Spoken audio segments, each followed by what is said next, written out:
Hey guys, so today I've got a 2015 Mazda cx9 with a 3.7 or a 3.5 engine.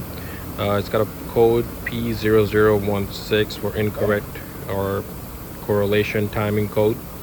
So I got the timing cover, everything apart. You gotta take out the valve covers and the timing cover, crank harmonic balancer, everything. Got these tools on. You can get these from Amazon or from your parts place. So usually it's very straightforward. The timing chain has jumped. This one is the same. The timing chain has jumped by one teeth, but the main culprit is over here. Too much play in the water pump. And a lot of times we just replace the timing kit and the same thing's gonna happen after driving for a couple of days. So make sure to double check the water pump. Yep, so just a quick notice I wanted to give.